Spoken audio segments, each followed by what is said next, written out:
បាទរស់ស្រីពុកម៉ែបងប្អូនទីរាប់នេះបាញ់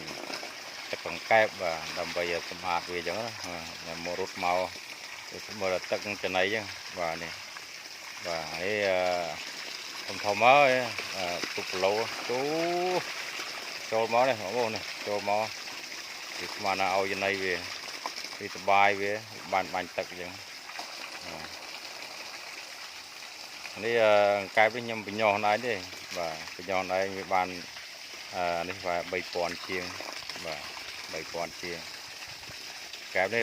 គ្រប់គីឡូលក់ហើយប៉ុន្តែវាទីផ្សារវាអត់តាន់ត្រូវការលក់អញ្ចឹងណាចាំមើលវារឿងតម្លៃរឿងគ្រាន់តិចចាំមើល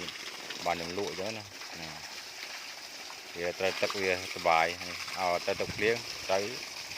ទឹកវាសុបាយទឹកភ្លៀងមកអញ្ចឹងបាទធំនេះចាស់ថ្ងៃហើយខែ